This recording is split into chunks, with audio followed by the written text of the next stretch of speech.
everyone, it's Holly and I'm back with another romance subgenre or subgenre as I refer to them in my head discussion video, and today we're going to talk about inspirational romance. So they're also often called Christian romance, and they are typically set in a contemporary time period or historically, but the historicals from like everything I've ever seen, they're always like American frontiers. Like that kind of historical. Like that's the vast majority of them. Amish romance typically fits into this category as well. Arguably Christian romance, but I feel like I think of Amish as different, and I think a lot of people do, probably because Amish is so much a cultural thing as it is a religious thing. I don't know if that's how they would describe themselves, but it's how I think of it in my head. Sorry to any Amish people who would be offended by this. You wouldn't be watching this anyways, but still, I apologize. They're also, inspirational romances are also often described as clean or sweet. I know some people have a problem with these terms. Like in the last couple of years, I've seen people saying like, oh, we shouldn't use those words. And I get where they're coming from. Like there's these connotations around these words, but like you need words to define what you're reading, and easy words like this are very helpful to readers, so I personally don't have a problem with them. So clean typically means no sex, definitely no sex on the page, and especially in this situation it would mean no sex between characters who are not married.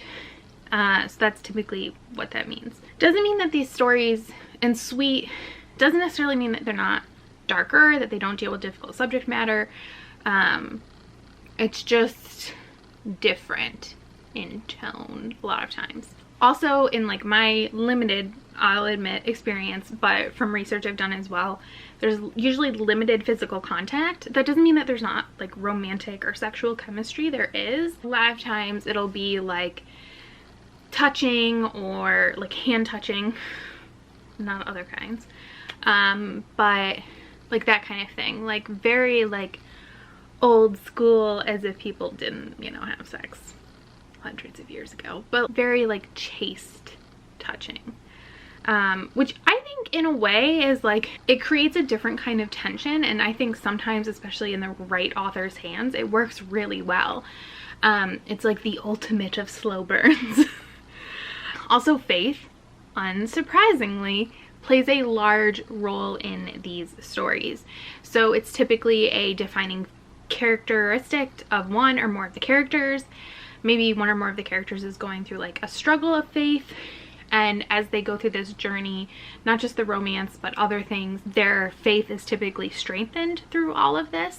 My understanding is different publishers kind of have different expectations, and I think part of this is sometimes religious organizations are connected in fact to these publishers, and so they have different standards. So like different religions have different ideas of like what can and should be done. It's not necessarily a genre construct. Basically, these books are about two characters who come together and go on a journey, and faith, God, becomes a huge part of that, or is a huge part of that. A lot of times the readers who are reading this, that's what they're looking for.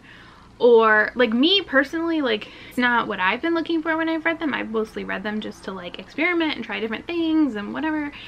And honestly, like I feel like I used to be like, oh, inspirationals, but once I read a few, I was like, they're not that different. Like, yeah, people aren't like having sex and barely kissing or not kissing at all.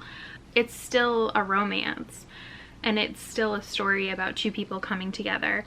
And I've never been bothered by the religious like exploration in them. Like sometimes, like I've read some where it's been, you know, that struggle with faith, that like, oh, like my religion let me down. I remember I read an Amish one, and this man left the Amish community because his parents didn't do something he thought they should have done to protect other people in their community, and he felt betrayed by that because they were following their faith by not doing those things, but he felt it was inappropriate. Like he felt they should have gone further, and they should have, I think it was like basically like going to the police for something, and so he felt betrayed by his family, by his faith, and all of these things. And then through the story he kind of learns and grows, and they learn and grow, and there's this change and this understanding and this evolution. And so you can still have stuff like that. It's just faith centered instead of something else centered. Like, it's really not that different. So that being said, I have not read a ton of these. I should probably read more because, well, none of the ones I've read have been like amazing new favorite reads. I have enjoyed all of the ones I've read, so I feel like I need to, you know, explore some more, perhaps in 2021. But I will definitely leave recommendation lists down below. Harlequin, I know, has like a whole inspiration line, so I'll leave their site down below as well. And of course, if you read inspirationals and you have any comments or recommendations, you can always leave them down in the comments below as well. And thank you so much for watching. Bye.